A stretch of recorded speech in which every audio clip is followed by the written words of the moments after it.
Buenas tardes, bienvenidas, bienvenidos a una nueva jornada del seminario Una propuesta económica para la Argentina que vendrá.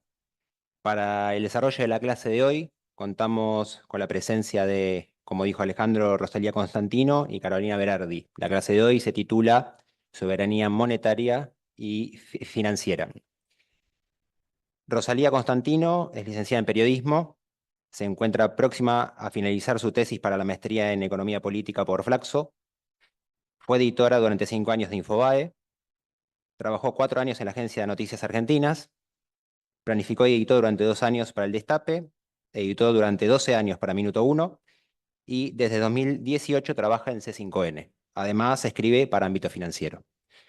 Por parte de Carolina Berardi, que es quien tengo aquí más cerquita, ella es licenciada en Ciencias Políticas, analista económica del CEPA, que es el Centro de Economía Política Argentina, y se desempeña como docente de la UBA. A continuación, y habiéndolas presentado, les cedo la palabra para que empiecen con sus exposiciones. Bueno, muchas gracias. Gracias por esta invitación. La verdad que es un honor estar acá. Les pido perdón por adelantado por mi voz, pero es la que tengo en el día de hoy. Bueno, yo voy a empezar por una problemática estructural que tiene la Argentina a modo de introducción de esta idea de soberanía monetaria y financiera, que es el problema de la restricción externa, ¿no? Ahí no sé si se puede poner el PowerPoint ya o no. ¿No? Bueno, no importa. Vamos entonces sin PowerPoint. A ver, el concepto de restricción externa, para explicarlo lo más llano posible, es la carencia de divisas o la insuficiencia de divisas. En general solemos referirnos al dólar, que es la divisa que más utilizamos en nuestro país, pero incluye cualquier tipo de divisas. Pueden ser dólares, pueden ser reales, pueden ser euros, pueden ser yuanes. Históricamente, lo que sucedió, sobre todo en el siglo pasado a nivel latinoamericano, fue que el crecimiento de las economías latinoamericanas se encontraban siempre con un techo en materia de divisas. Cuando una economía crece, esa economía requiere cada vez de mayor cantidad de divisas. ¿Para qué? Para importar. En el caso argentino, sobre todo a partir de la primera presidencia de Juan Domingo Perón, empezó un proceso de crecimiento, sobre todo traccionado por la industria, y esa industria, sobre todo en su primera etapa, requería de importaciones para funcionar. Requería de maquinaria, requería de bienes intermedios, y entonces constantemente la economía crecía, y si las exportaciones no acompañaban ese crecimiento en materia de generación de divisas, la economía en un momento se encontraba con un tope en materia de que no había más dólares, entrábamos en una recesión, la recesión disminuía la necesidad de divisas para importación y el ciclo volvía a comenzar en algo que tradicionalmente se conoce como los ciclos del stop and go. Argentina había empezado a superar esta problemática, especialmente porque la complejidad que había adquirido la matriz industrial de la Argentina efectivamente le permitía sustituir esas importaciones, producir acá en la Argentina y entonces necesitar cada vez menos divisas para funcionar. Todos quienes estamos acá sabemos que ese proceso se interrumpió en la noche más triste de nuestro país, que fue la dictadura militar, y desde ese momento hasta acá no pudimos recuperarnos en materia de entramado productivo industrial que nos permita suplir esa restricción externa. Ahí está, que nos quedamos ahí. Entonces, en términos históricos, cuando hablábamos de restricción externa, nos referíamos especialmente a lo que se denomina la balanza comercial. ¿Qué es la balanza comercial? La diferencia entre las exportaciones de bienes y las importaciones de bienes. Ahora, la complejidad que ha adquirido el sistema capitalista y la financiarización que ha adquirido el sistema capitalista hace que esa demanda de divisas ya no sea solamente para importar bienes. requerimos divisas para otras cosas. Requerimos divisas, como dice ahí, por un lado, por motivos comerciales, hablamos en primer lugar de exportación e importación de bienes, pero también le sumamos los servicios. Hay muchos servicios que se importan y cada vez más adquieren relevancia en lo que es el intercambio en la Argentina. Y esos servicios podemos denominarlos servicios reales. Estamos hablando de seguros, estamos hablando de fletes, estamos hablando de viajes, estamos hablando también de servicios financieros. Estamos hablando de pago de intereses de deuda. Estamos hablando de pago de regalías, de patentes, de remisión de utilidades, de giro de dividendos. Entonces, en esta primer columna tenemos todos los motivos que podemos englobar en comerciales para de por qué necesitamos divisas. Ahora, hay todo otro mundo que involucra motivos que son financieros de demanda de divisas. Y ahí incluimos inversiones, ya sea lo que se denomina inversión extranjera directa, o sea, efectivamente residentes de otros lugares del mundo que vienen a invertir en la Argentina en términos reales, vienen a poner una fábrica, pero también incluimos en los motivos financieros los préstamos, el endeudamiento en general y las inversiones de tipo de cartera, o sea, vienen e invierten en acciones argentinas, en títulos argentinos, sin que eso tenga una traducción en la economía real. Y el último punto que incluí ahí en motivos financieros y que es el que durante mucho tiempo adquirió una especial relevancia es el motivo de atesoramiento, ¿no? Demandamos divisas para atesorar, demandamos divisas como resguardo de valor. Pasemos a la siguiente. Bien, entonces, el mercado de divisas, si lo tenemos que pensar en términos tradicionales, ¿quiénes ofrecen divisas en el mercado de divisas? Bueno, principalmente los exportadores, exportan sus bienes o exportan sus servicios y liquidan sus dólares en la Argentina. Inversiones extranjeras en el país traen los dólares, los liquidan y los transforman en pesos. Los préstamos extranjeros, cuando Argentina recibe un préstamo, eso implica el ingreso de esas divisas a la Argentina. Y residentes que reciben transferencias del exterior, es un concepto más bien marginal, pero en una época tenía otro peso. No sé si les habrá pasado de ir a un banco y que haya jubilados europeos que iban a sacar sus euros que cobraban en materia de jubilación. Bueno, eso entra también en lo que es la oferta de divisas. Ahora, del otro lado, ¿quiénes demandan divisa? Bueno, quienes quieran importar bienes, quienes tengan que importar algún tipo de servicios, quienes quieran girar utilidades, quienes tengan que pagar esos préstamos y quienes quieran girar al exterior en forma unilateral, es decir, no a cambio de nada, sino, no sé, yo le mando plata a mi tía que vive en Grecia, ¿sí? Sin ningún tipo de contraprestación. Todas esas transacciones suceden en lo que denominamos el MULC, el mercado único y libre de cambios. Ahora bien, pasemos a la siguiente. El principal componente en materia de intercambio, de transacción de divisas, como decíamos al principio, es la balanza comercial, es el intercambio de bienes, pura y exclusivamente de bienes. Y si vemos ahí en esta filmina, desde el 2016 hasta mediados del 2024, tenemos la línea amarilla, es las exportaciones, ¿sí? Fíjense que con excepción del 2021 y del 2022, que los precios de las commodities estuvieron muy altos, el nivel de las exportaciones se ha mantenido relativamente constante en estos últimos años. Mientras que por el lado de las importaciones, fíjense, toda la primer parte, que es la última etapa del macrismo, las importaciones cayeron cuando cayó la actividad económica.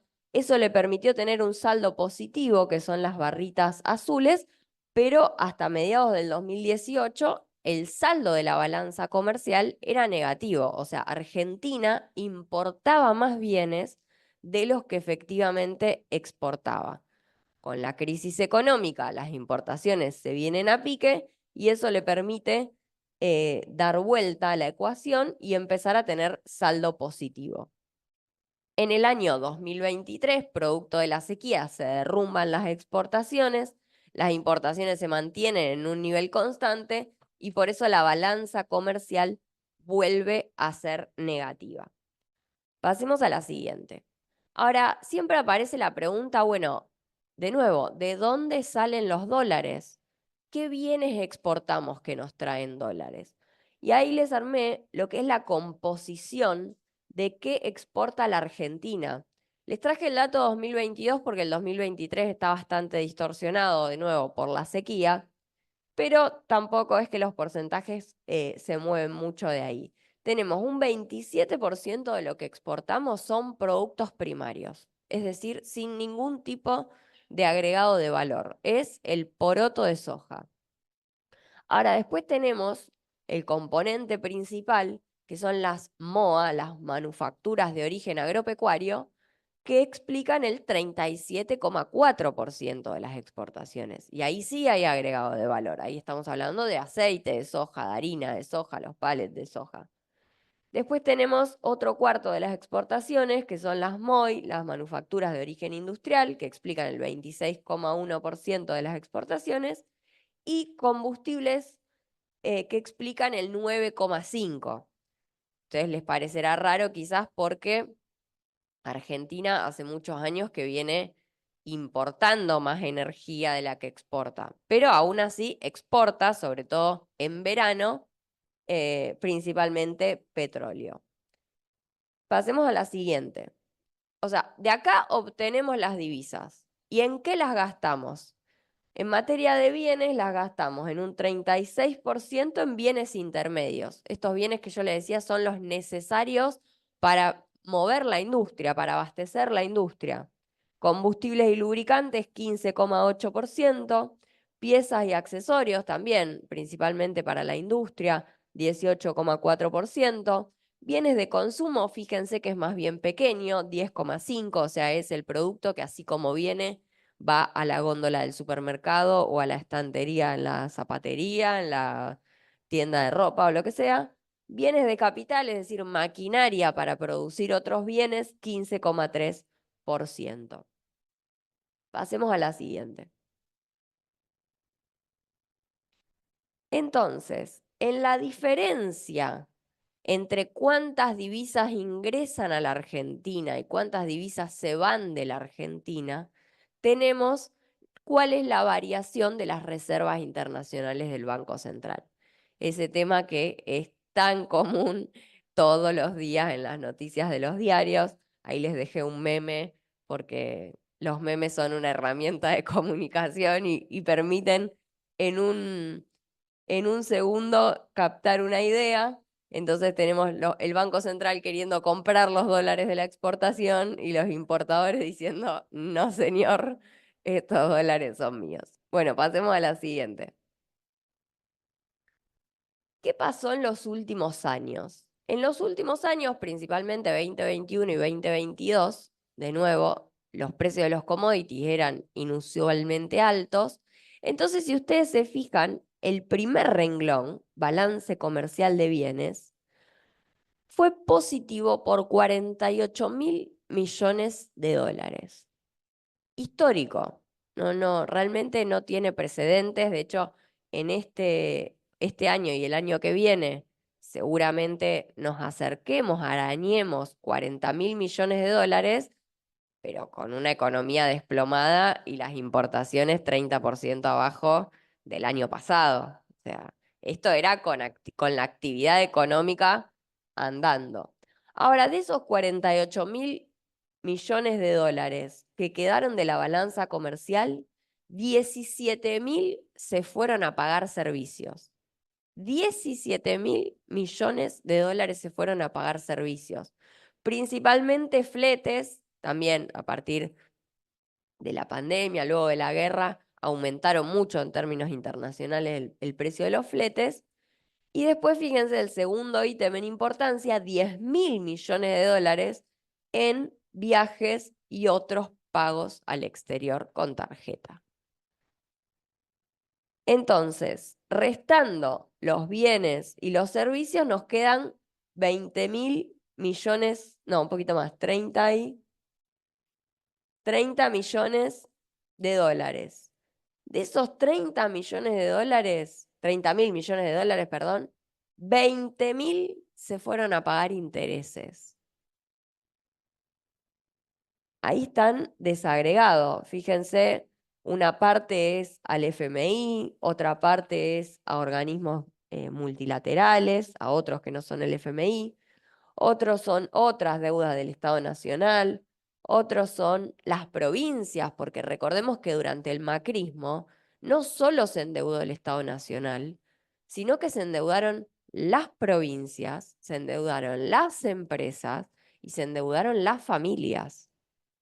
Entonces, habiendo pagado todos esos intereses de deuda, el saldo quedaba en 9.500 millones de dólares. ¿Pudo el Banco Central comprar esos 9.500 millones de dólares? Tampoco. ¿Por qué? Porque pagamos, fíjense, préstamos, títulos, líneas de créditos por 18.000 millones de dólares. Entonces, con todo esto, ¿qué quiero decir? La restricción externa, la idea de restricción externa, ya no se limita o ya no se circunscribe a la diferencia en la balanza comercial, ya no se circunscribe a la demanda de dólares para importaciones, sino que, como vemos en esta tabla, hay muchísimos más conceptos por los cuales necesitamos divisas, muchísimos más conceptos por los cuales se van las divisas de la Argentina y nos impide comprar desde el Banco Central todas las divisas que provienen de la balanza comercial. Y por eso siempre está esta discusión de si alcanza o no alcanza con simplemente aumentar las exportaciones. Pasemos a la siguiente.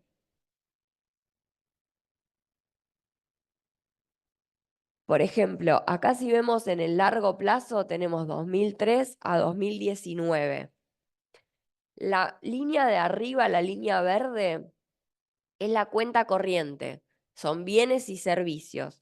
Fíjense, del 2003 al 2012 fue superavitaria, ¿sí? Estuvo por encima de cero. Y después se da vuelta a partir de 2013. Pero la cuenta financiera, esta que yo les decía, involucra todo este pago de préstamos y estas inversiones que así como entran, se van, fue deficitaria hasta el año 2012 y fíjense la montaña del macrismo. ¿Ven la línea azul?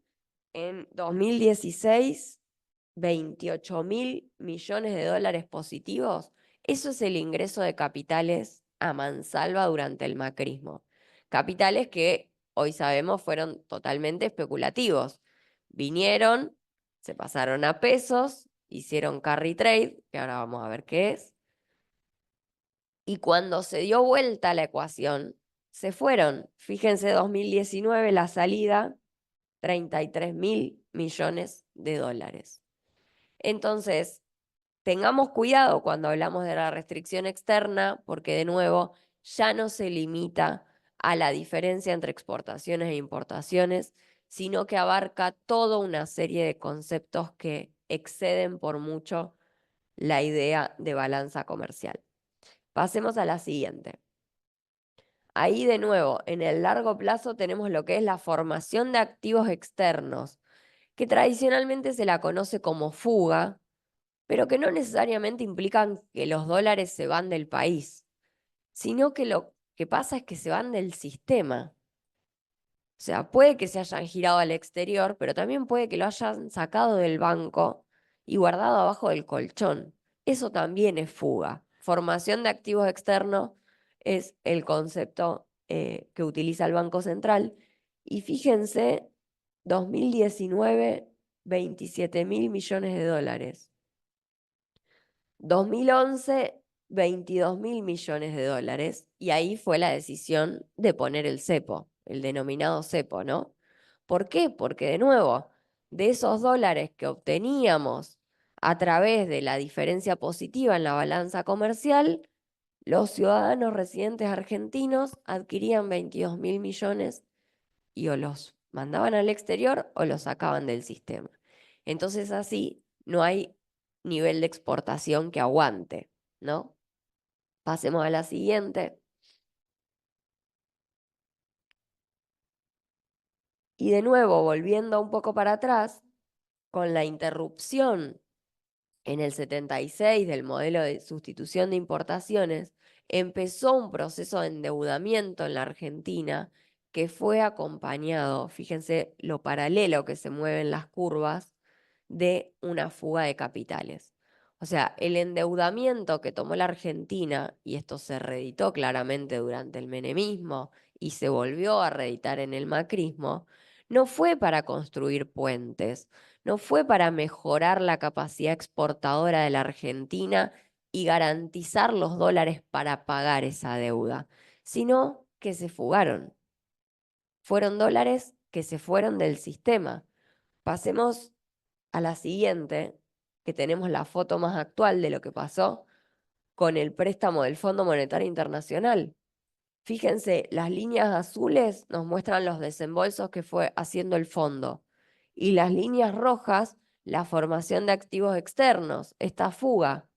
O sea, todo el préstamo del Fondo Monetario Internacional sirvió para darle salida a esos capitales especulativos que habían entrado 2 años antes. No fue a ningún jardín de infantes, no fue a ninguna fábrica, no fue a ningún puente, nada que permita mejorar la productividad de la Argentina y por ende mejorar las exportaciones.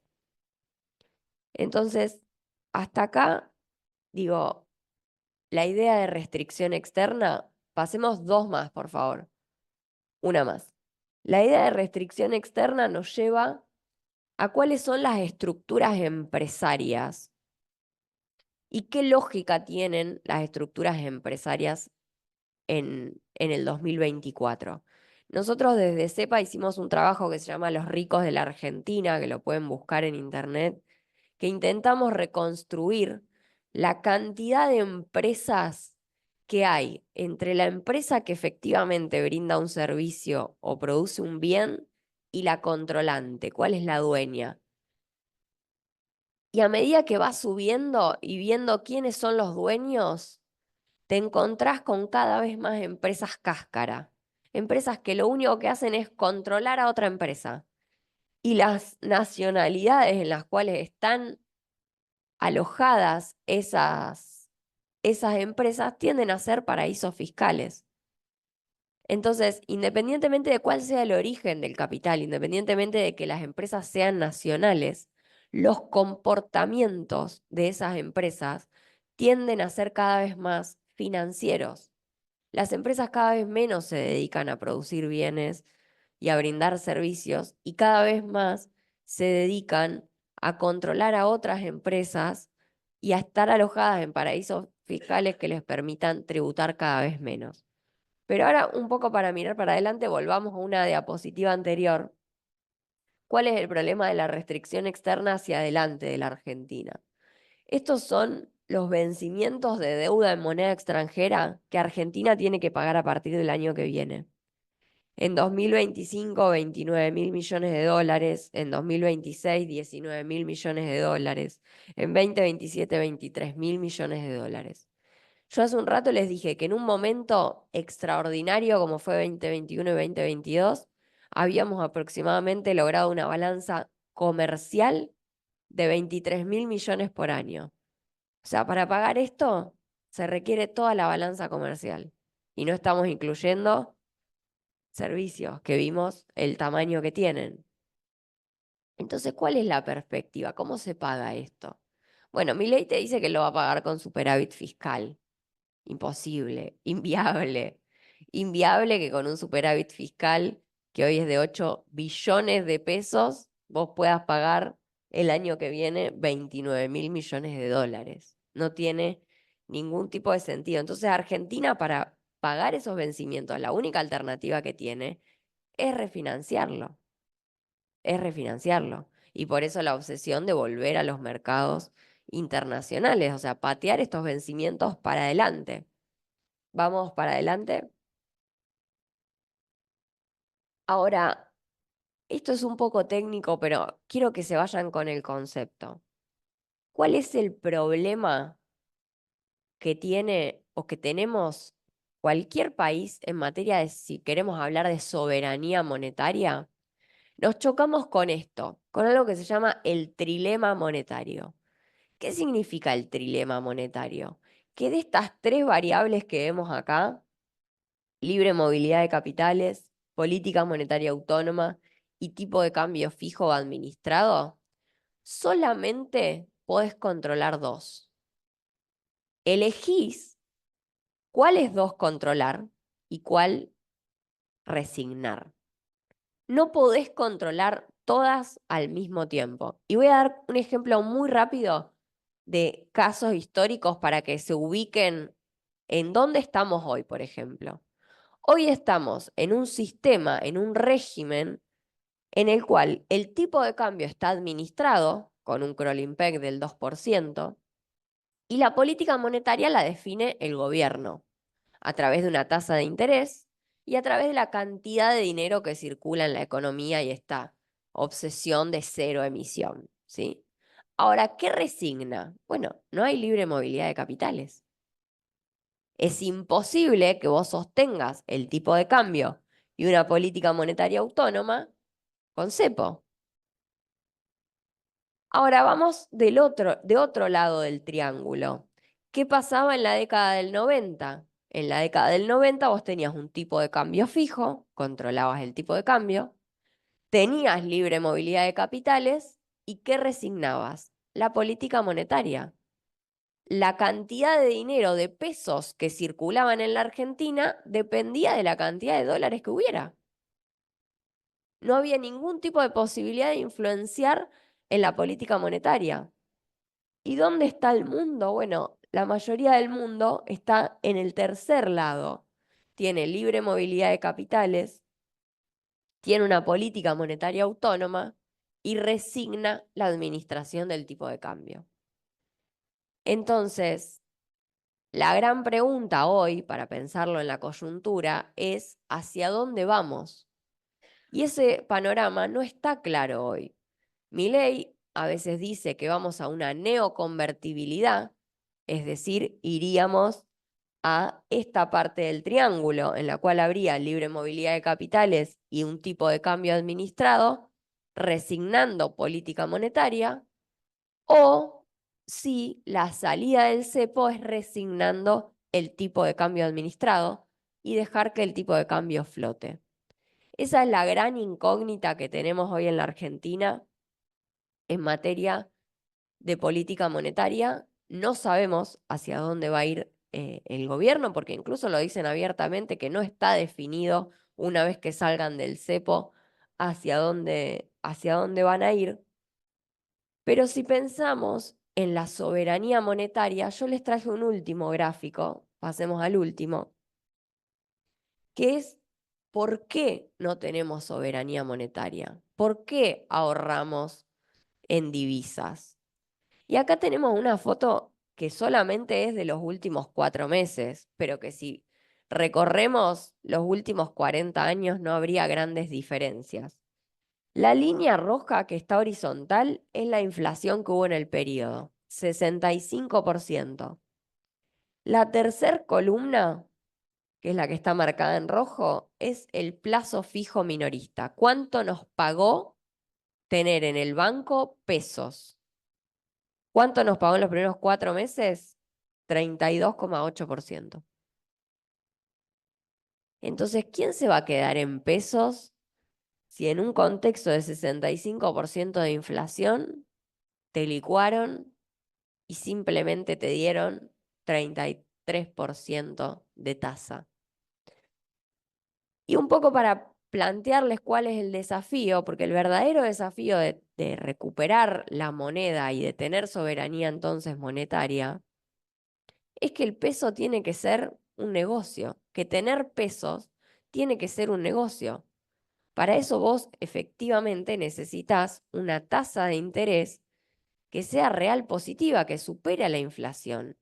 El problema fue que sucedió el año pasado. El año pasado hubo efectivamente momentos de tasa real positiva, pero en un contexto inflacionario es imposible planificar. Entonces, primero había que estabilizar y después ir a una tasa real positiva.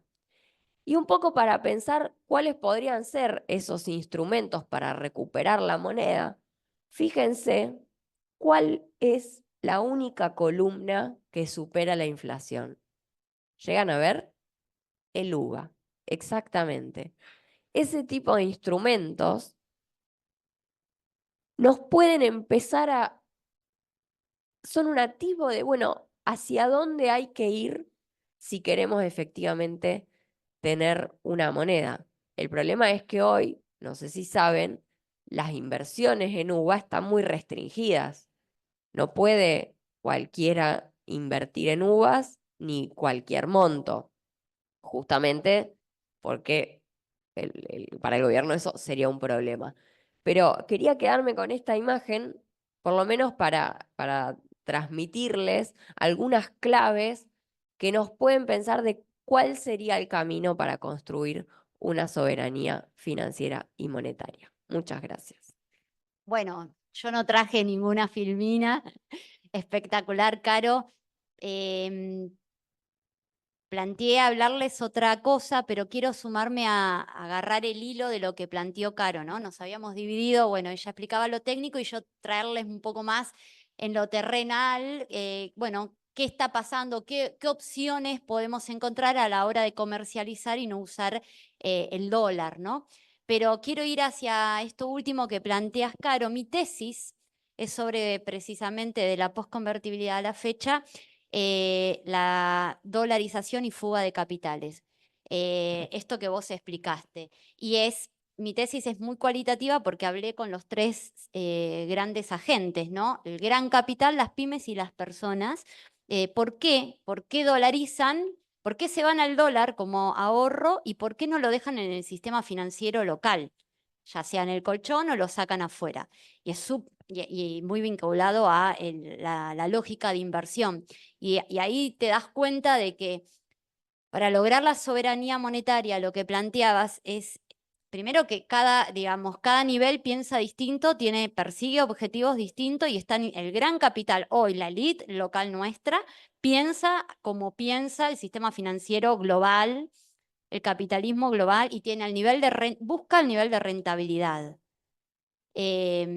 Y en esa lógica se pierde también, digo, si ahorra en dólar o en pesos. O sea, lo que buscan es la mayor rentabilidad, ¿no? Entonces, hablé con un CEO muy, muy, muy importante y me decía, mira, nosotros hoy no hay ningún activo financiero local que nos dé una rentabilidad en dólares atractiva, está afuera. Si lo estuviera acá, por ahí lo haríamos. Pero está afuera. Entonces, y es así, ellos van a buscar que tengas la mayor rentabilidad, digo, para pensar también no solo que tu moneda sea fuerte, sino no solo la moneda, sino lo financiero, ¿no? El sistema financiero, hoy nuestro mercado financiero no es atractivo en ese sentido, digo, hay mucho en lo que trabajar. Y el gobierno que esté, aquel gobierno que esté, tiene que pensar hacer ese equilibrio, ¿no? ¿Cómo hacer para que tampoco darle todo, digamos, el 100% de beneficio que buscan las empresas sin que eso termine, digamos, desprotegiendo a la sociedad o jugando muy en contra de la sociedad si vas a hacer un gobierno netamente financiero? Pero la realidad es que si vos no le vas a ofrecer hoy alternativas para que el capital se quede, se va a ir. Eso por un lado, y después lo que planteaba de qué haces con el peso, cómo haces para que el peso valga más. Primero, el principal, sí, no solo estabilizar el tipo de cambio, sino acumular dólares para tener un banco central con reservas fuerte que te dé estabilidad y que entonces no estés todo el tiempo que te estén corriendo con devaluar. ¿Y vos cómo haces para acumular dólares? Necesitas cambiar tu matriz productiva. Porque si no, con la matriz productiva que mostraba Caro, somos un país que exportamos, digamos, materia prima, mayormente.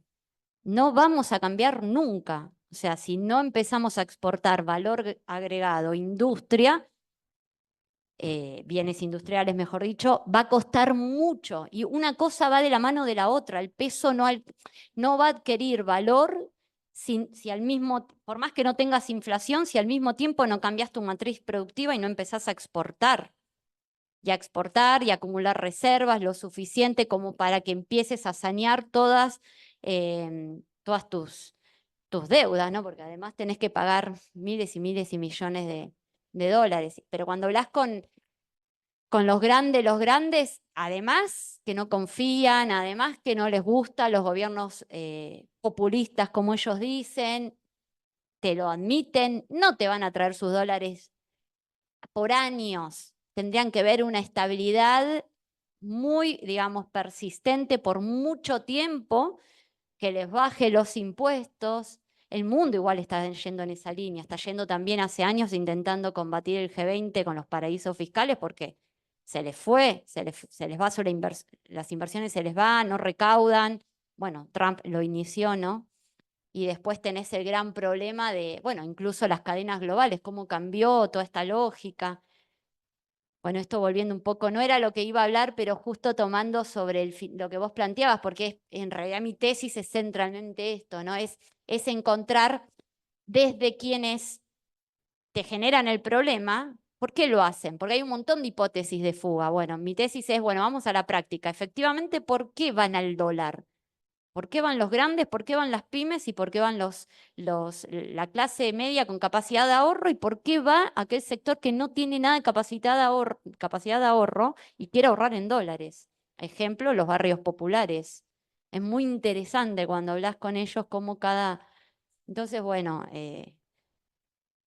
lo que al menos vislumbro es que hay mucho trabajo por hacer, ¿no? Pero creo que es posible. Como conclusión, es posible, pero tenés que cambiar un montón de cosas. Y en ese cambiar un montón de cosas, bueno, ¿qué existe hoy, al menos en términos comerciales, ¿no? Digamos, lo que yo había planteado, un poco de lo que habíamos conversado para traerles, ¿cómo se puede? La urgencia hoy es pagar 29.000 millones de dólares el año que viene, que no los tenés. ¿Cómo haces o qué tipo de alternativas podrías hacer para comercializar sin usar divisas? Existen, hay algunas, pero de vuelta va a venir la restricción de la Argentina de esta tendencia a la dolarización. Pero, por ejemplo, existe algo que se llama en el Mercosur el sistema de monedas locales, sistema de monedas locales, que la idea se creó allá en 2006 y el primer acuerdo que se creó es Argentina-Brasil, precisamente en 2008 se pone en práctica precisamente para empezar a suplir un poco, ¿no? la dependencia del dólar y de este patrón dólar. Y la idea era, bueno, si el principal socio comercial de la Argentina es Brasil, intercambiemos con las monedas locales, pesos y reales. Bueno, ¿qué sucedió? Si vemos a lo largo de la historia, justo un colega, no colega de Caro, él es economista, pero compañero mío de la maestría, hizo un informe sobre el tema y lo analizó. Hay muy pocos datos, los últimos datos 2022.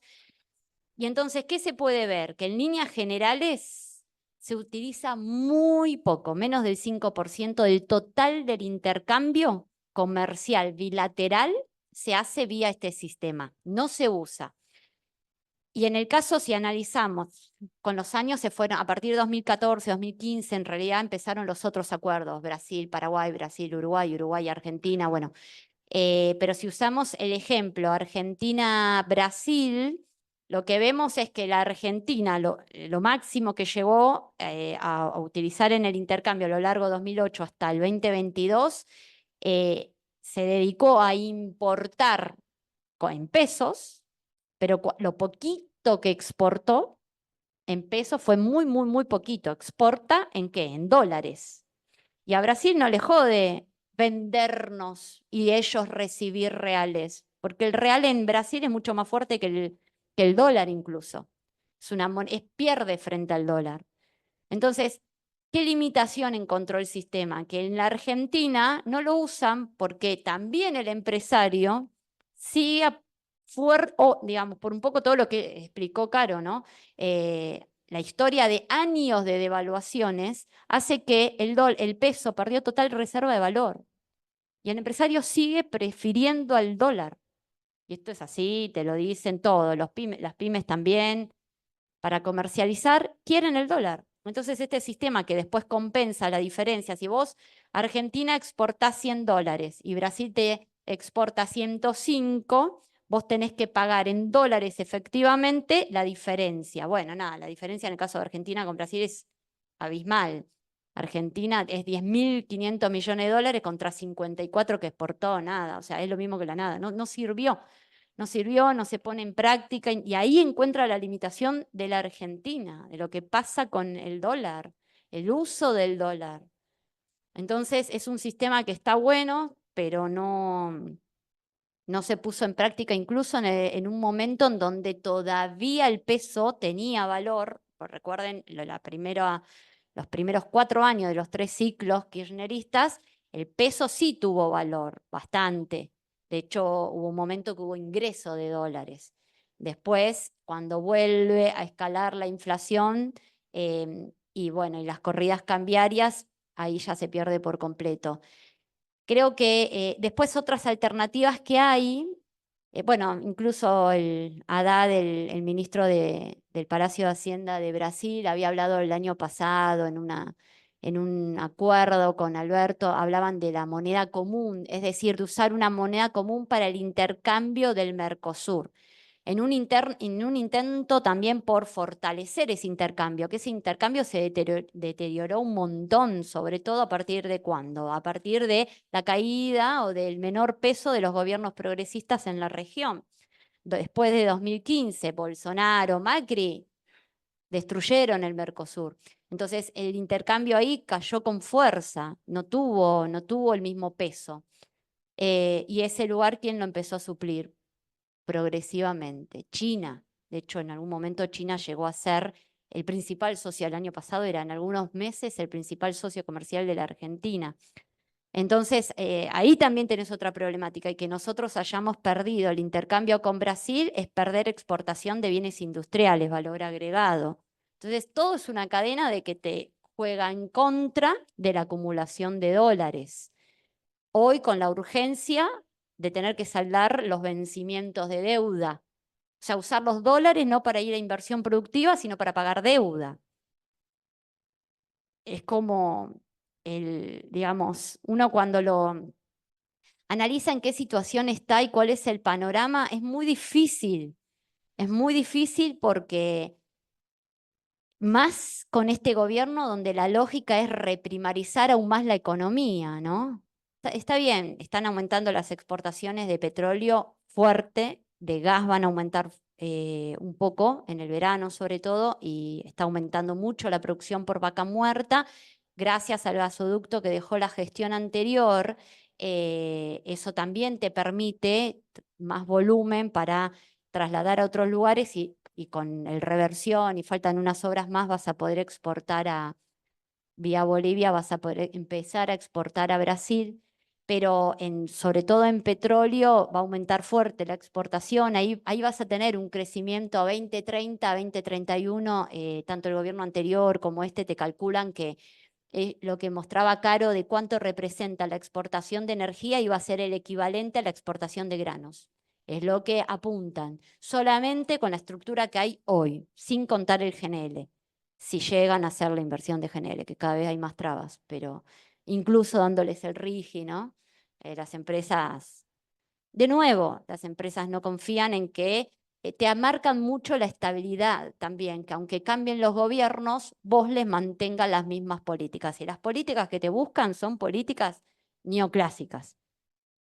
En eso, o sea, con quién hables te lo buscan. Quieren te lo exigen a los países en desarrollo, ¿no? Porque no se lo exigen a los grandes países, por supuesto, pero cuando hablas con ellos y te dicen, no, bueno, si, por ejemplo, ¿no? En las energéticas hablo mucho con ellas, es un sector que hablo un montón y te dicen, no, mira, con la situación de la Argentina, para poder invertir, hacer inversión, bueno, por lo menos que nos garanticen el precio internacional del crudo, ¿no? Del petróleo. Claro, porque acá extraen entre 10 y 25 sale el costo de extracción del petróleo y el crudo Brent, bueno, que ahora está subiendo de vuelta hasta 74. O sea, tiene un nivel de rentabilidad enorme. En el medio hay otros valores, ¿no? O sea, termina siendo menor, pero igual el nivel de rentabilidad es altísimo. Pero no vienen a invertir si no les garantizan, o sea, te juegan esa pulseada. De las energéticas en su mayoría son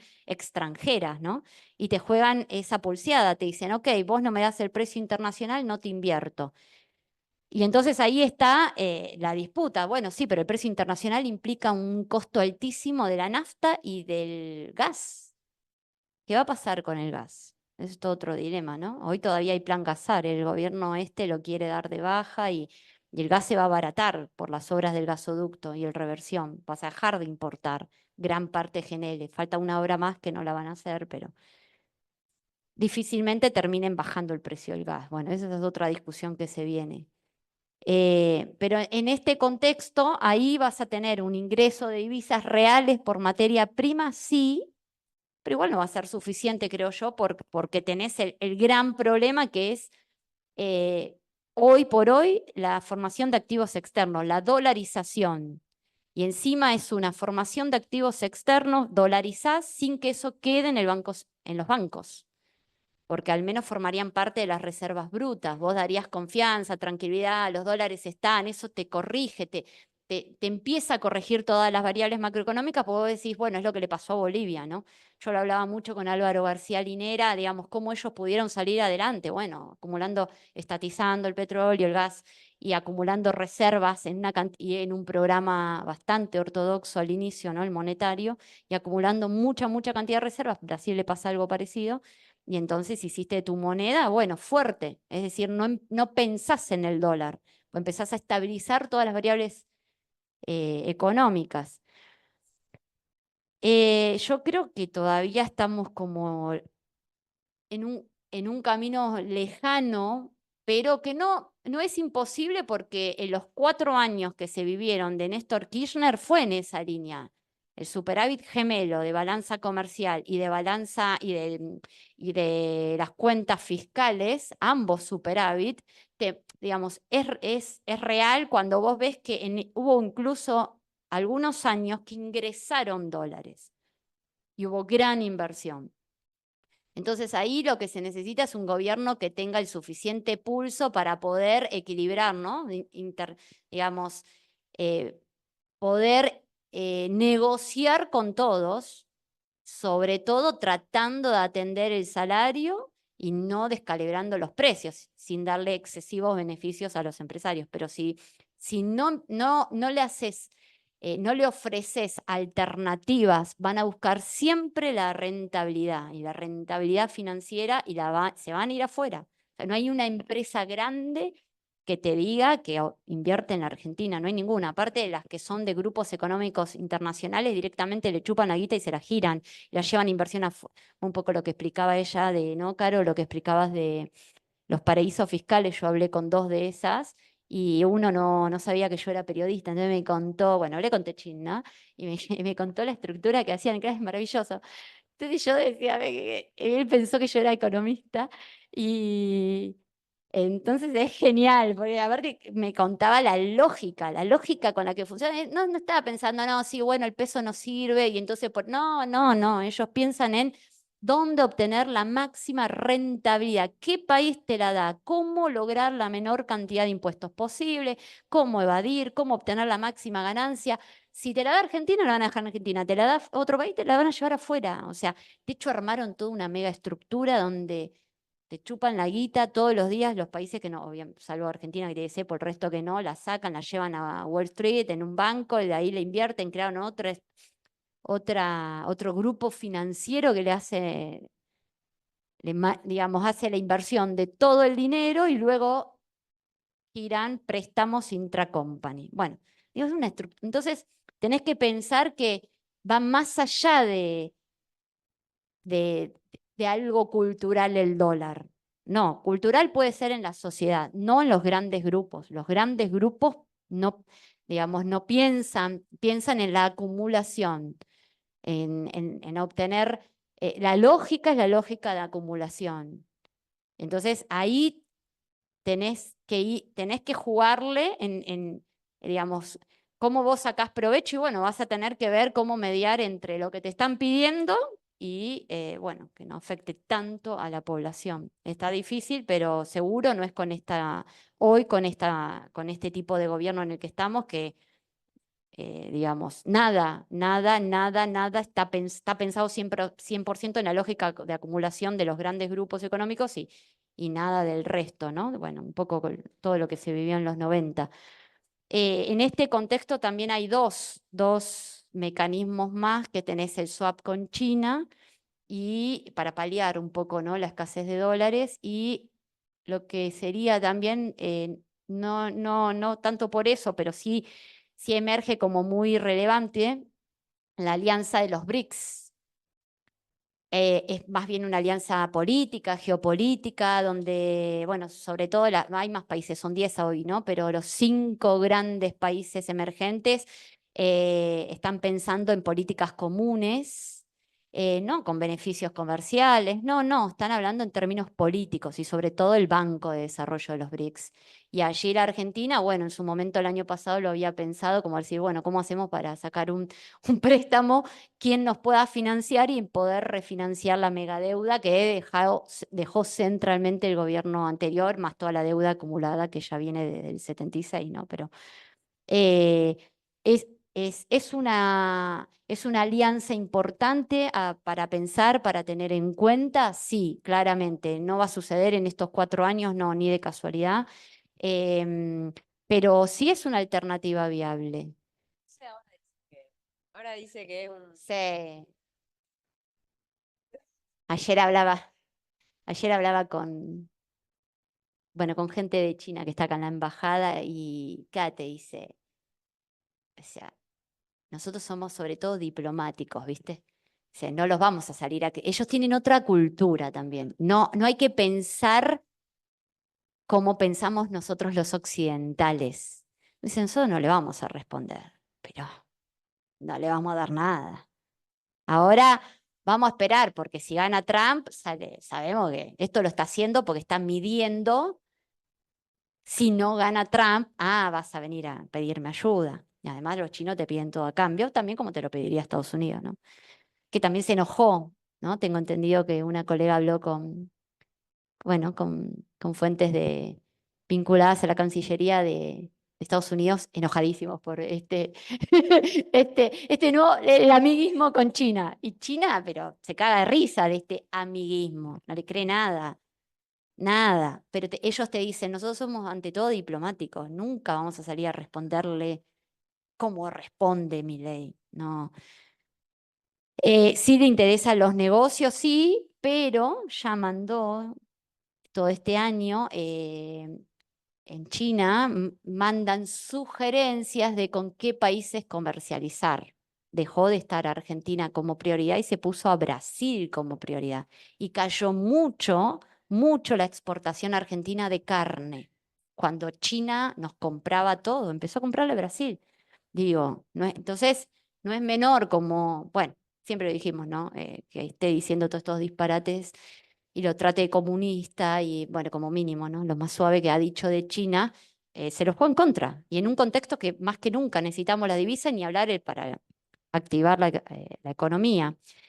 Pero el yuan, el intercambio de monedas, y ya termino, ¿no? El intercambio de monedas con China es interesante también porque hoy, a ver, originalmente, ¿cómo se creó? Bueno, en 2006 aproximadamente, con Redrado, lo quería como acumulación de reservas brutas, centralmente, tener un colchón. ¿Qué quiere decir? Que ambos países tienen reserva de monedas. China tiene de pesos y Argentina de yuanes.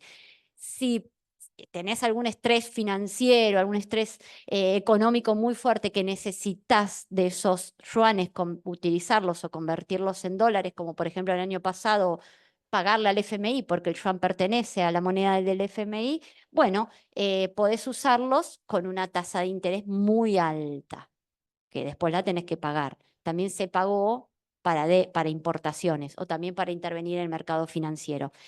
Es un poder de fuego, una línea de escape.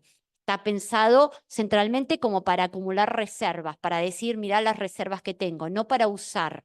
No, no es como esto que existe en el Mercosur, que no se usa mucho, pero sí estaba pensado para suplir el dólar. Igual cierro con algo que hablaba con un profesor la otra vez, me decía, en el mayor momento de la hegemonía del dólar, países desarrollados en desarrollo, perdón, crecieron y se expandieron con el dólar. ¿Por qué? Porque su matriz productiva era mayormente industrial. Entonces, el dólar no terminó siendo un problema. Por eso es central en qué exportás, cuánto exportás para empezar a corregir la situación macroeconómica, ¿no? Y eso de a poco va a ser, bueno, en nuestro caso va a costar mucho, porque va a haber una tendencia a la dolarización, creo yo, por mucho tiempo más, pero bueno, es cuestión de empezar. Y en algún momento va a terminar cambiando esa rueda, creo. Bueno, sonó el celular, me dijeron, ya está Rosalía, deja de hablar.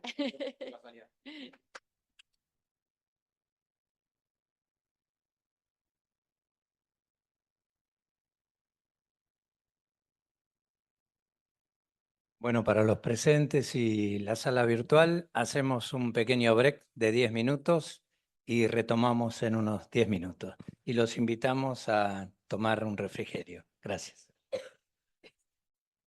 Del curso, invitamos a los presentes a continuar con el curso y también informamos que el PowerPoint de Carolina ya está subido a la página virtual del Patria para que puedan consultarlo. Vamos a hacer una ronda de preguntas que es virtual y presencial. Las va a manejar Emiliano, que ya las tiene en su teléfono. Y vamos a comenzar con las preguntas de la sala virtual, si te parece, Emiliano. Adelante.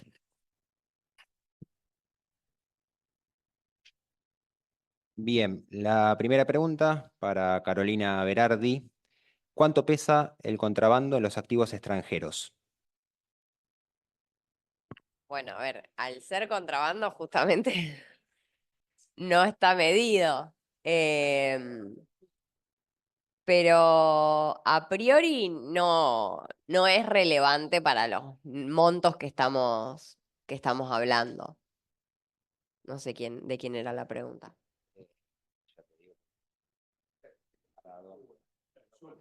No me figura quién la hizo. Ok. Puede ser que haya querido hablar de fuga, me parece. Está bien, no, bueno, el tema es que cuando hablamos de fuga no estamos hablando de un delito. En cambio, el contrabando sí. Ahí, digamos, está siempre, es importante distinguir esas dos cuestiones. Vos tenés la fuga legal y la fuga ilegal. La ilegal es el contrabando. Y después lo que dice Caro, el resto de la fuga es legal. Que vos compres dólares legalmente y no los guardes en el banco, eso es fuga, pero es legal. Sí, sí, y lo que estuvimos viendo hoy, denominado formación de activos externos, es legal. Digo, que perjudique la economía argentina es otra cuestión. Bueno, muchas gracias. Hemos llegado a una respuesta, finalmente. Para Rosalía Constantino, de Eliana, ¿cambiar la matriz productiva es solo una decisión política? ¿Y cómo se hace con estos empresarios? Y es una decisión política, sí, claramente, porque también es decisión política cuando vos sos un gobierno que prioriza la baja de aranceles, no de insumos, sino de bienes finales. Entonces volvés a promover muy fuerte la importación de bienes finales, cae la producción nacional, cae la importación de insumos y bienes intermedios. Entonces, ahí vuelvo a lo que mostraba Caro, que te mostró el peso en 2022 de los bienes finales. No me acuerdo qué número era, 10%. 10%, pero con el macrismo es más alto, fue más alto, porque aumentó, ni hablar en los 90.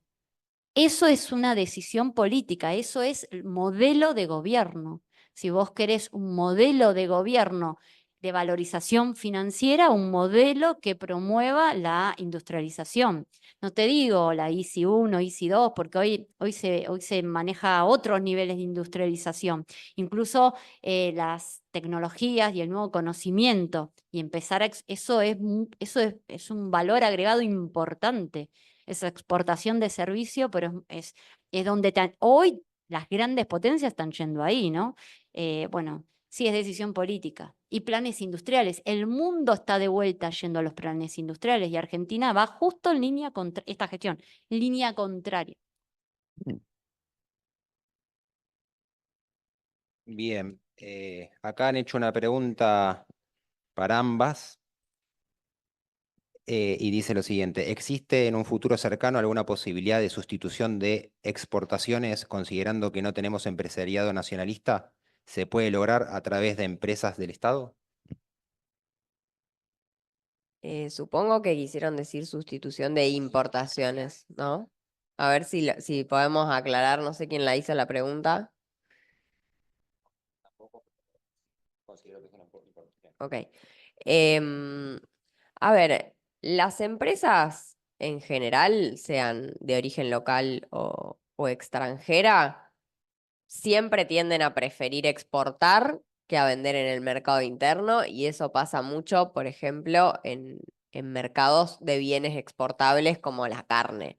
Digo, van a preferir vender al exterior antes de vender la carne en la Argentina, y por eso toda la cantidad de regulaciones que hubo con, bueno, determinados cortes no se pueden exportar, o los cupos podés exportar tanto para que, para garantizar el abastecimiento del mercado interno. Ahora, los precios internacionales, cuando son más altos de los precios locales, siempre el empresario va a preferir exportar antes que vender en el mercado interno. Ahora, si la pregunta es si el empresario prefiere importar el bien intermedio en vez de avanzar en un proceso de sustitución de esa importación y producirlo acá, bueno, ahí digo, el Estado tiene su rol de regulador más que de productor efectivamente. Bueno, ¿qué trabas le pones vos a esa importación de bienes intermedios para que al empresario le convenga más conseguirlo acá que traerlo importado? Pero no se trata de que directamente el Estado lo produzca, sino de generar los incentivos a través de regulaciones para poder garantizar esa sustitución. De hecho, digo, voy un poco a la coyuntura para pensar lo que está pasando hoy, ¿no? El RIGI, este régimen de incentivo a las grandes inversiones, reduce los aranceles a tal punto que, no sé, hasta la ropa de trabajo van a traer de afuera. Entonces, ahí está el rol del Estado, en que las regulaciones direccionen las inversiones al lugar correcto. Y digo, un poco para discutir con esta idea siempre que, bueno, que el peronismo es estatista y que la solución es que el Estado tenga la empresa, les voy a comentar el ejemplo de lo que fue la ley de GNL, que el año pasado tuvo media sanción en la Cámara de Diputados. ¿Qué hacía? Le daba el beneficio a quien invierta en GNL, beneficios muy cuantiosos, pero, ¿qué le decía? El primer año o los primeros 5 años, el 20% de lo que vos inviertas tiene que ser nacional. Los siguientes 5 años tiene que ser el 30%. Los siguientes 5 años tiene que ser el 40%. Entonces, comprometía al empresario a que desarrolle proveedores locales. Ahí está la sustitución de importaciones. Entonces, no se trata de no favorecer la inversión, se trata de favorecerla de manera inteligente. Bien. La siguiente pregunta para Rosalía dice lo siguiente: el vencimiento de la deuda externa que se pagaría en enero es solo pago de intereses, y qué porcentaje es deuda pública y qué porcentaje es deuda externa privada nacionalizada. Ay, no me acuerdo los porcentajes capaz que lo tenés vos acá, ¿no? El detalle de cuánto es, de cuánto es deuda. ¿Cómo era la pregunta? Claro. La mayoría es deuda privada, porque al FMI no hay que pagarle el año que viene, porque Guzmán había negociado un plazo de 4 años, creo que en 2026, ¿no? Se empieza a pagar el FMI, o 2027, si no me equivoco. La inmensa mayoría es pago de interés y de capital a privados. Recuerden que durante los 4 años de Macri, los 2 primeros, Caputo colocó deuda, emitió deuda por 65.000 millones de dólares. Y los segundos 2 años de Macri tomó deuda con el FMI por 45.000. Entonces vos ahí tenés los 2 primeros años de Macri del mega endeudamiento con privados, que más lo que arrastraba la Argentina, ¿no? Algo pagó en la segunda parte, es verdad que según el balance del Banco Central, es verdad que algo pagó de deuda vieja, pero todo lo que hizo Macri se tiene que pagar ahora, y que fue lo que Guzmán pateó los plazos, no resolvió el problema, porque desde 2025 arrancan vencimientos impagables, ¿no? 8 millones. Claro, 8.000, en bonos y letras, 8.000 millones de Es dólares. deuda del Estado con privados, privados. pero es del Estado. Los bonos no que los colocó, públicos. claro, los bonos que colocó centralmente Caputo para tomar deuda con el sector privado, ¿no? No solo ingresaron en los 2 primeros años del gobierno de Macri también habían ingresado capital especulativo, pero eso no fue solo lo único. El gran problema fue la inmensa colocación de deuda del Estado Nacional, de las provincias y también, bueno, los privados que contaba. Sí, pero que mayormente los privados se desendeudaron en el gobierno que terminó el 10 de diciembre. O sea, la deuda de los privados es más bien marginal hoy en día. De José María Fumagalli a Carolina Berardi. Con valor promedio de exportaciones de $80 la tonelada, de $800 la tonelada, y de las importaciones de 1.600, nuestro problema principal es monetario o financiero. Nuestro problema principal es que no agregamos valor. O sea, ninguna de las dos. Justamente esa diferenciación entre el valor de la tonelada de lo que importamos versus de lo que exportamos tiene que ver con que no agregamos valor. Yo les mostraba el gráfico de torta, casi un cuarto de las exportaciones van sin nada, así como salió, se manda para afuera y obviamente que esa tonelada pesa, vale mucho menos que la que importamos. Importamos, como vimos antes, mayormente productos que tienen valor agregado. Entonces, diría que ninguna de las dos. Para Rosalía, el... dice: hoy leí una noticia que hablaba de un fondo de inversiones, BlackRock precisamente, que preveía una futura devaluación en base al rumbo de la economía y que no veían una baja de la inflación más allá de la actual. ¿Puede ser verdad?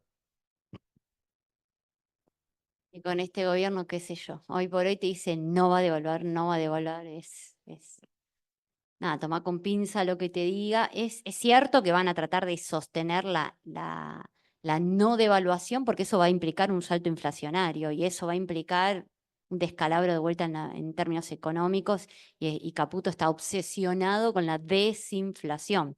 Lo que pasa que, de nuevo, si no tenés los dólares, no conseguís los dólares para pagar los vencimientos que arrancan en enero, igual ya se aseguró 1.500 millones de dólares para el pago de interés. Y hoy, hace un rato, el Tesoro, antes de venir acá, también Economía nos mandó la info de que giró para comprar otros 1.500 millones de dólares. Enero se está asegurando, digamos, es el primer quilombo que se viene grande, mucho pago ahí en enero. No me acuerdo cuánto en total, 4.500, claro, tenía 5.000 millones. Entonces, enero se lo está asegurando. Y está, Los intereses, claro, 2.500, o sea, le faltan 2/3, que es el capital. que tiene que pagar en enero. Lo que pasa es que está negociando los repos ahí, a una tasa de interés que, bueno, ¿no? Se han escuchado un montón de versiones. Depende con qué bancos estés negociando, que no lo confirma Economía, se está hablando de una tasa de 17%, que sería una estrafalaria, y si no, del 4,5%, como sacó una amiga, colega, Luciana, de la Política Online, ella sacó que habría negociado un repo, creo que era por 4.500 millones de dólares, a una tasa, no me acuerdo si de 3,5 o de 4,5, era una tasa un poco más lógica, pagadero en 2025 también. Con los dos, es obvio que pusieron el oro a cambio, ¿no? La garantía es el oro en los repos. Están diciendo que la garantía son los BOPREAL. ¿Qué va a ser los BOPREAL? Eso es el oro. 3,5. Igual hay que decir que ningún gobierno te va a decir que va a devaluar.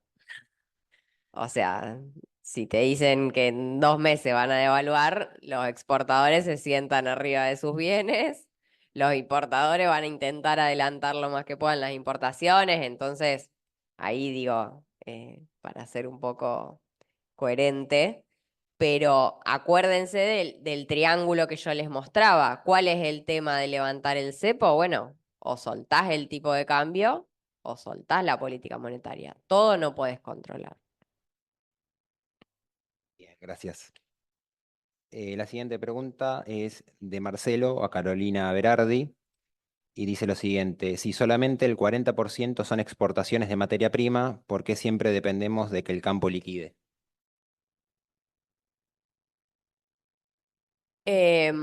Porque es el sector que en forma individual más explica las exportaciones.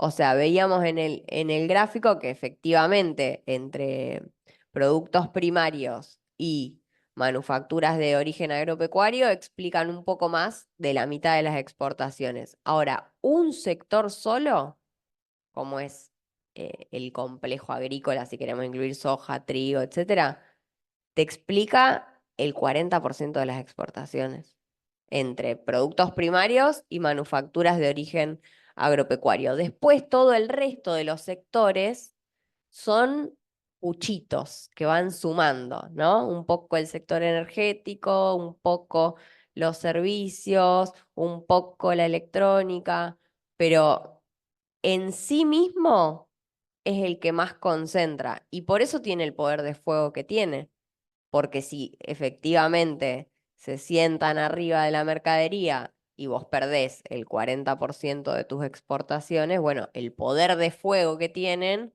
es mucho más alto que un sector que solo explica el 5%. O sea, es por el peso que tienen solitos. Solo el agro tiene un peso fundamental.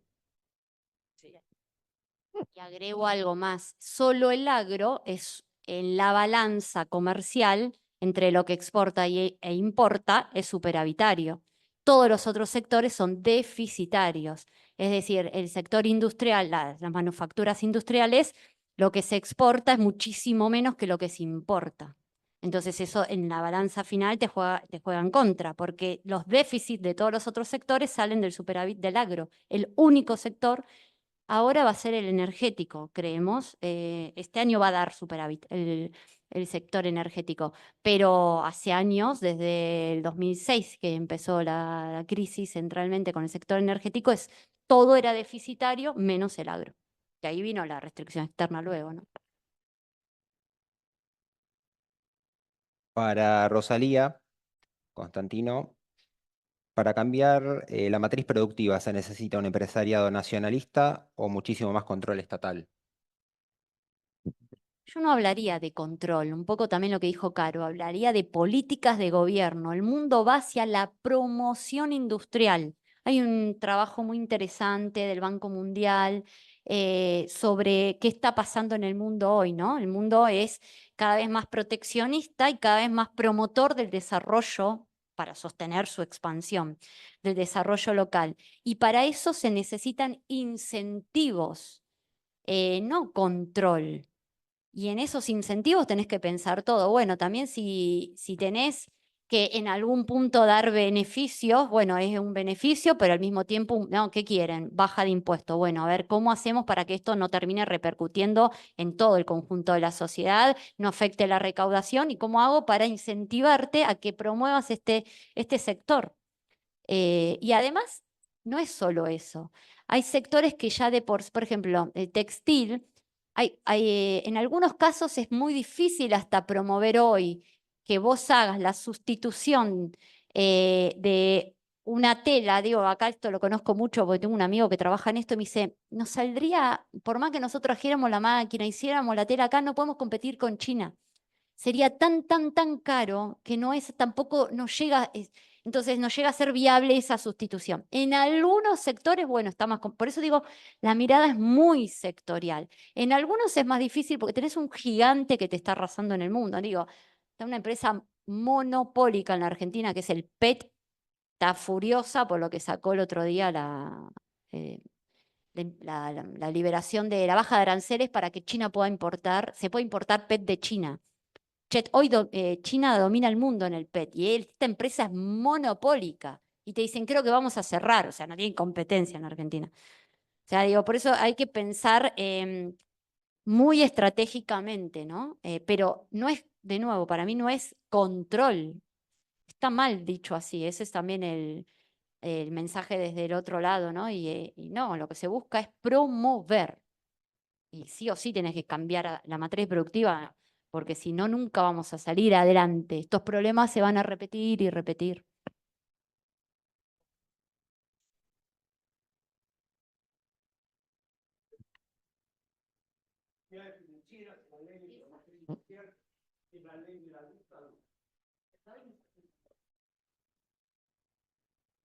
Bien, de Ezequiel a Carolina Berardi, ¿podrías profundizar en el rol del UVA como herramienta de estabilización?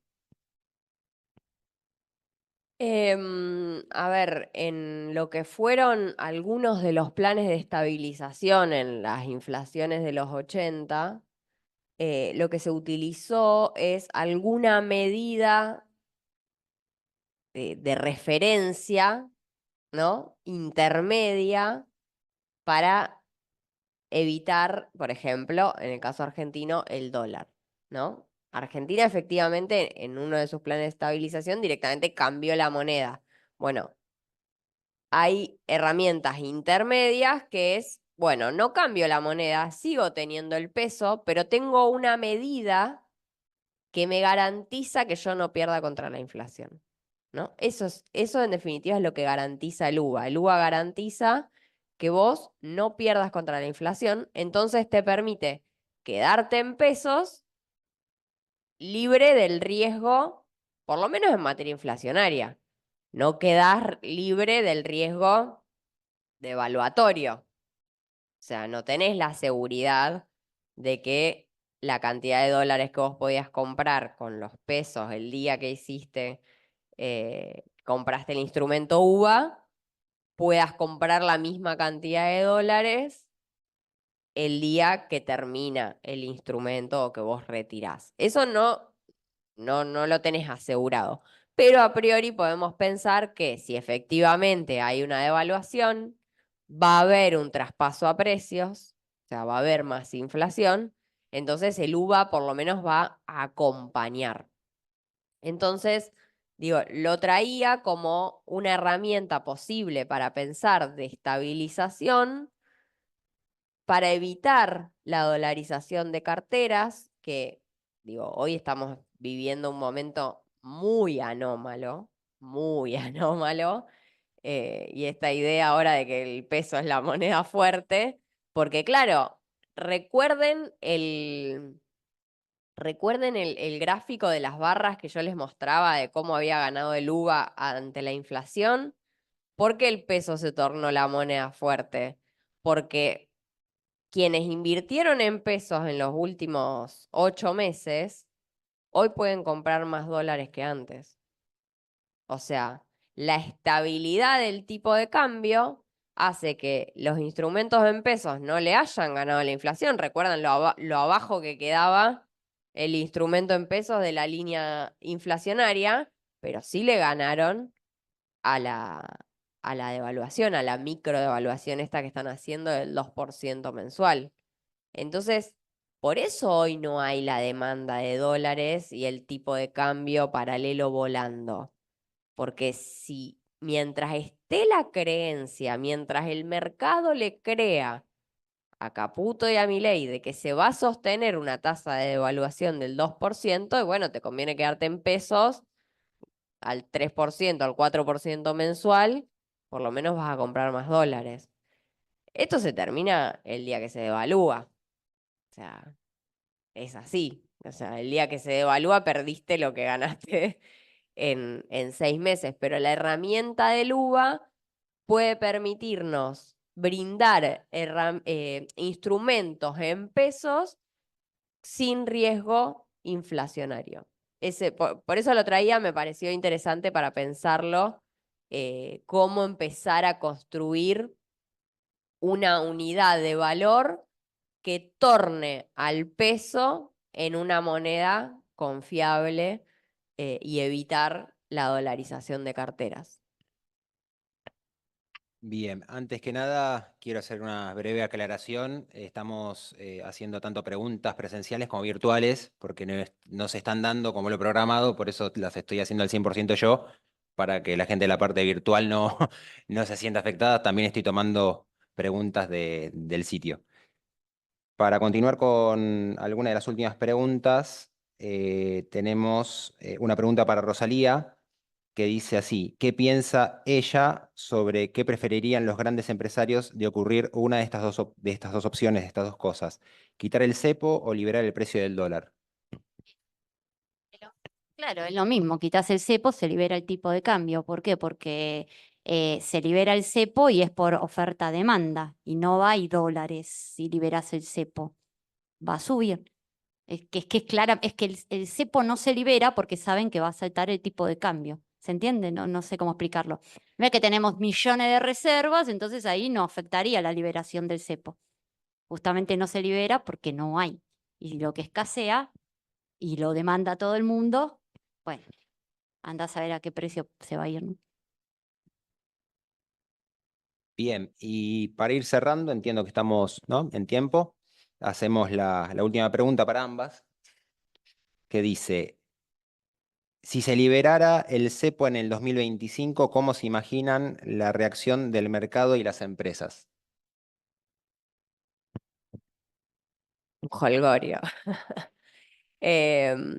Sí, ahí un poco para matizar, porque a veces parece como que, bueno, se libera el cepo de un día para el otro, de una vez y para siempre, y ya está. Y incluso durante el macrismo, el levantamiento del cepo mantuvo algunas restricciones, porque digo, levantar el cepo no es ir a la liberalización total y que vengan todos los capitales, se vayan todos los capitales sin ningún tipo de restricción. O sea, hay un montón de regulaciones que pueden suavizar la liberación total del tipo de cambio. Por ejemplo, una de las que utilizó el macrismo en su momento fue: yo libero el cepo, ustedes ciudadanos compren todos los dólares que quieren, pero las empresas no pudieron girar utilidades de un día para el otro. Entonces, efectivamente, digo, el mundo empresario, la cúpula empresaria está esperando que se levante el cepo, pero eso no implica ir a la liberalización total, digo, lo cual claramente sería problemático. O sea, si vamos a la liberalización total, bueno, ya esto es cualquier cosa. Pero, pero en 2025, cuanto más cerca estemos de la elección, menos probable va a ser un levantamiento del cepo. Con lo cual, ahí habría que ver, porque también, digo, al gobierno en este momento se le está presentando una oportunidad en materia de levantamiento del cepo, porque con los dólares que están ingresando al blanqueo, el dólar paralelo está yendo para abajo. Hoy penetró de nuevo la barrera de los 1.200 pesos. Entonces, al verlo tan cerca del dólar oficial, creo que todos los días debe ser una tentación. Che, y y si lo levantamos ahora, y si... Pero bueno, están siendo más cautelosos de lo que cualquiera hubiera imaginado el 10 de diciembre. Recuerden que hay cepo en el mercado oficial de cambios y hay cepo en los dólares financieros. Las empresas tampoco pueden comprar todo lo que se les ocurra en el dólar financiero. Y además, si compran en el dólar financiero, no pueden operar por 90 días en el dólar oficial. Y efectivamente, como dice Caro, lo que más quieren hoy las empresas, vos cuando hablas con ellas, es que le liberen el cupo para girar dividendos en el CCL, en el dólar oficial. 200 millones por día pueden comprar. Tienen la deuda que la arrastran desde el macrismo, más todo, Alberto, y es como que te dicen, no podemos girar dividendos, no podemos girar dividendos. O sea, es lo que más quieren, que hoy por hoy se libere el cupo en el cepo que hay en el dólar financiero. ¿Qué sucede si liberan ese cepo? Bueno, ahí te va a escalar el dólar financiero, claramente. Y que te suba el dólar financiero también te repercute en precios, ya lo sabemos, lo vimos el año pasado.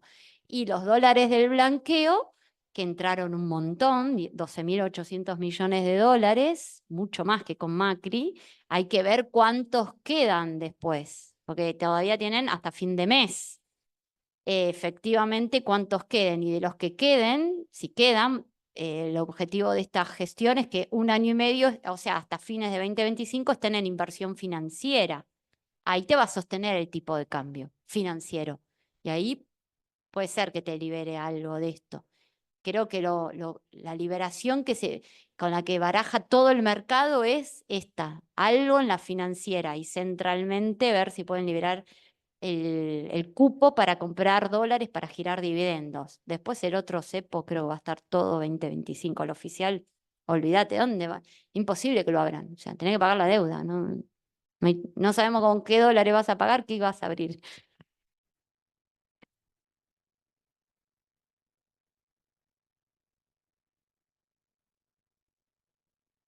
Bueno, agradecemos y pido un aplauso para las expositoras. Genial. Muy bien.